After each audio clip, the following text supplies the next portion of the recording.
ನಮಸ್ಕಾರ ಪ್ರಿಯ ವೀಕ್ಷಕರೇ, ವಿಶ್ವಬಂಧು ಟಿವಿಗೆ ಸ್ವಾಗತ ಸುಸ್ವಾಗತ.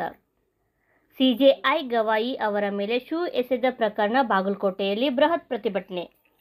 ಹೌದು ಪ್ರಿಯ ವೀಕ್ಷಕರೇ, ಭಾರತದ ಸರ್ವೋಚ್ಚ ನ್ಯಾಯಾಲಯದ ಮುಖ್ಯ ನ್ಯಾಯಮೂರ್ತಿ BR ಗವಾಯಿ ಅವರ ಮೇಲೆ ಕೋರ್ಟ್ ಕಲಾಪದ ನಡುವೆಯೇ ರಾಕೇಶ್ ಕಿಶೋರ್ ಎಂಬ ವಕೀಲ ಶೂ ಎಸೆದ ಘಟನೆಯನ್ನು ತೀವ್ರವಾಗಿ ಖಂಡಿಸಿ ಶುಕ್ರವಾರ ನಗರದಲ್ಲಿ ವಿವಿಧ ದಲಿತ, ಹಿಂದುಳಿದ, ಅಲ್ಪಸಂಖ್ಯಾತ ಸಂಘಟನೆಗಳ ಒಕ್ಕೂಟದ ನೇತೃತ್ವದಲ್ಲಿ ಬೃಹತ್ ಪ್ರತಿಭಟನಾ ಮೆರವಣಿಗೆ ನಡೆಯಿತು.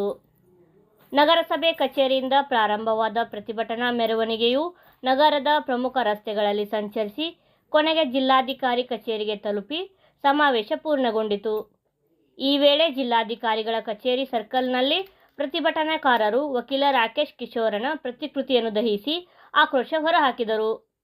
ನಂತರ ನ್ಯಾಯಮೂರ್ತಿ ಗವಾಯಿ ಅವರ ಮೇಲೆ ಶೂ ಎಸೆದ ವಕೀಲ ರಾಕೇಶ್ ಕಿಶೋರ್ನ ಮೇಲೆ ಕಠಿಣ ಕಾನೂನು ಕ್ರಮ ಜರುಗಿಸಬೇಕೆಂದು ಒತ್ತಾಯಿಸಿ ಜಿಲ್ಲಾಧಿಕಾರಿ ಸಂಗಪ್ಪ ಅವರ ಮೂಲಕ ಮಾನ್ಯ ರಾಷ್ಟ್ರಪತಿಗಳಿಗೆ ಮನವಿ ಸಲ್ಲಿಸಲಾಯಿತು.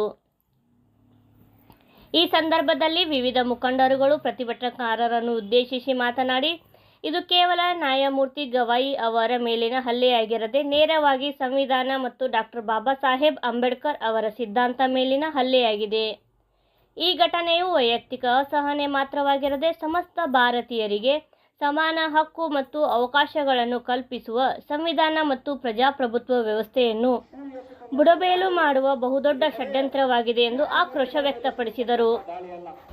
ಈ ಸಂದರ್ಭದಲ್ಲಿ ಪರಶುರಾಮ್ ಮಹಾರಾಜನವರ್, ಚಂದ್ರಶೇಖರ್ ರಾಠೋಡ್, ಪ್ರೇಮನಾಥ್ ಶಿರ್ಸಂಗಿ, ಶಫೀಕ್ ಜಮಾದಾರ್, ಹಾಜಿಸಾಬ್ ದಂಡಿನ್, ಶ್ರೀಧರ್ ನೀಲನಾಯಕ್, ಹನುಮಂತ್ ನೀಲನಾಯಕ್, ಬಶೀರ್ ಅಹಮದ್ ಬಾವಾಖಾನ್, AI ದಂಡಿನ್, ನಬೀಬ್ ಸಾಬ್ ಟಂಕಸಾಲಿ, ಸಿದ್ದಾಪುರ್ ರಮೇಶ್ ಬಹದ್ನೂರ್, ಮೊಹಮ್ಮದ್ ಮುಜಾವರ್, ಮನೋಹರ್ ಕದಂ, ಅಮೀನ್ ಸಾಬ್ ರಕ್ಕಸ್ಗಿ, ಬಾಬು ಇಟಗಿ, ಗಫಾರ್ ಕೊರ್ತಿ, ಅಬ್ದುಲ್ ಹರ್ಷದ್ ಮಲ್ಬಾರಿ, ಯುವರಾಜ್ ಬಂಡಿ ಸೇರಿದಂತೆ ಇನ್ನಿತರರು ಉಪಸ್ಥಿತರಿದ್ದರು.